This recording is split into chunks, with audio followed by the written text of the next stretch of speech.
Hello friends, आज आमादेर नबान्न ग्राम बांगलार खूब जनप्रिय एकटी उत्सव होच्छे नबान्न उत्सव। अघ्राण मासे ग्राम बांगलार घरे घरे এই उत्सव पालन करा हय। अघ्राण मासे जे नतून धान ओठे सेई धानेर चाल करे सेई चाल गुड़ो करे नबान्न तैरी करे और नबान्न माने नतून अन्न। এই नतून चालेर पायेस तैरी करे प्रथमे ठाकुरके निवेदन करे तारपर आमरा सेटा खेते पारी। तो आमी आमार ठाकुरके नबान्न बानिये दिएछि। ठाकुरेर जोन्नो आलादा बानिয়েছিলাম, এটা আমাদের খাওয়ার জন্য বানানো হচ্ছে। চালগুলোনি বা নবান্নের ভোগ বানাতে কি কি লাগছে চলো দেখে নিই। মাঝারি সাইজের একটা মূলো ঘষে নিয়েছি।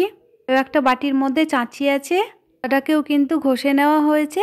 আর এখানে কিন্তু নারকেলকে কুড়ে নেওয়া হয়েছে। দেখো, একটা বাটির মধ্যে চালের গুঁড়ো রেখে দিয়েছি। 4 থেকে 5টা মতো কলা নিয়েছি। একটা আপেলকে কুচি কুচি করে নিয়েছি আর শরবতি নিয়েছি কুচি কুচি করে। খেজুরগুলোকে 2 টুকরো করে কেটে নিয়েছি। পানি ফলগুলোকে কুচি কুচি করে নিয়েছি এখানে ঠাকুরের প্রসাদ পুজো করা। কমলা লেবুটাকেও কিন্তু কুচি কুচি করে নিয়েছি। দেখো, চামচের মধ্যে একটা কর্পূরকে গুঁড়ো করে নিয়েছি। কাজু বাদাম, কাঠবাদাম আর কিশমিশ। আরও একটা প্লেটে আমি চিনি নিয়ে নিয়েছি। এর প্যাকেট একটা নিয়ে নিয়েছি। ভাজা মিষ্টি, জিলাপি, গুড়ের রসগোল্লা আর সন্দেশ সবগুলো আমার রেডি করা হয়ে গেছে। একটা গামলা নিয়ে নিয়েছি আর গামলার মধ্যে কিন্তু চালের গুঁড়োটা নিয়ে নিলাম। দেখো, পুরো চালের গুঁড়োটা আমি দিইনি, কিছুটা চালের গুঁড়ো আমি রেখে দিয়েছি। কেটে সব দুধটাই আমি দেব। প্রথমে আমি অর্ধেকটা দিলাম, বাকিটা আমি পরে দেব। একে একে কেটে রাখা সমস্ত ফলগুলোই আমি এবার দিয়ে দেব। তো দেখো, প্রথমেই দিয়ে দিচ্ছি কলা, আপেল আর শরবতি। তারপরে আরও একটা প্লেটে কেটে রাখা ফলগুলোও দিয়ে দিচ্ছি। পানি ফল, খেজুর, কমলা লেবু, মিছরি, কদমা। ঠাকুরের এটা প্রসাদ।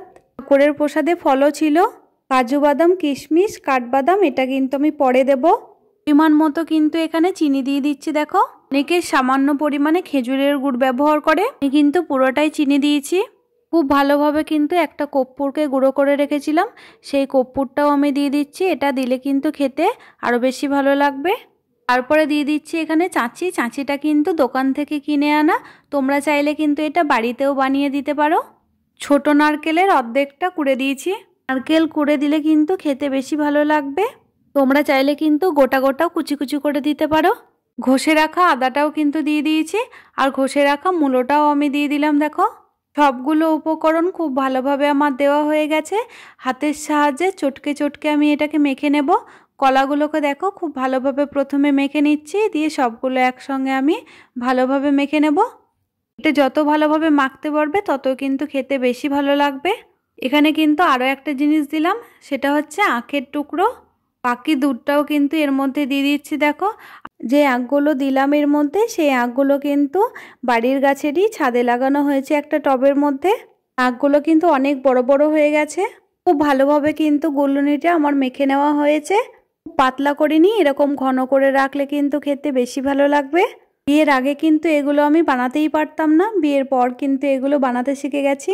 কাঠবাদাম, কাজু, কিশমিশ ওপর থেকে আমি ছড়িয়ে দিচ্ছি। পরে ছড়িয়ে দিলে কিন্তু এগুলো দেখতে বেশি ভালো লাগবে। দিয়ে রাখা নারকেলটাও আমি দিয়ে দিচ্ছি। কিছুটা পরিমাণ রেখেছিলাম, 1/2 চা চামচ মতো। সামান্য পরিমাণে কিন্তু চাঁচিও রেখেছিলাম, সেই চাঁচিটাও কিন্তু এর মধ্যে দিয়ে দিচ্ছি আমি। সবশেষে দেবো আমি পেন খেজুর আর কমলা লেবু। আমার কিন্তু এটা বানানো কমপ্লিট হয়ে গেছে। দেখো কতটা লোভনীয় হয়েছে দেখতে, খেতে তো আরও বেশি টেস্টি ছিল। তোমরাও কিন্তু ঘরে এরকম চালগুলোনি বানিয়ে নিতে পারবে খুবই সহজভাবে এবং খেতেও কিন্তু ভীষণ টেস্টি হয়। অঘ্রাণ মাসে কোনো একটা দিন দেখে গ্রাম বাংলায় কিন্তু নবান্ন করে। চামচের সাহায্যে এটা কিন্তু আমি প্লেটে তুলে দেখাচ্ছি তোমাদের। এর সঙ্গে কিন্তু আরও ফল মিষ্টি থাকবে। ছোটোবেলায় এই নবান্ন কিন্তু আরও বেশি মজা করে খেতাম। অঘ্রাণ মাসের শেষেও কিন্তু এরকমভাবে গুলুনি গুলে খেতে হয়। ছোটোবেলায় এই নবান্নটাকে কিন্তু ছোট নবান্ন বলতাম, আর প্রথমে যেই নবান্নটা হয় সেই নবান্নটাকে কিন্তু বড় নবান্ন বলতাম। এখানে কিন্তু সমস্ত কিছুই তুলে নেওয়া হয়েছে প্লেটের মধ্যে। ফল মিষ্টি সাজিয়ে দেখতে কিন্তু আরও বেশি সুন্দর লাগছে। এই দিন একটা ঘটের মধ্যে এই নতুন চাল মা লক্ষ্মীর উদ্দেশ্যে ঘটে ভরে এইরকম পূর্ণঘট বানাতে হয়। নতুন চাল পায়েস বানিয়ে মা লক্ষ্মী সমেত সমস্ত ঠাকুরকে নিবেদন করা হয়। তারপর বাস্তু দেবতা উদ্দেশ্যে নবান্ন ও পায়েস নিবেদন করা হয়। ঠাকুরকে দেওয়ার পরে তুলসী তলায় দিয়ে দিয়েছি।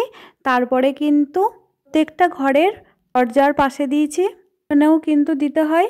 ছাদে দিয়ে নিচে চলে এসেছি। কিন্তু সব জায়গায় দেওয়া হয়ে গেছে। এবার কিন্তু আমি পায়েসটা দিয়ে দিচ্ছি সব জায়গায়।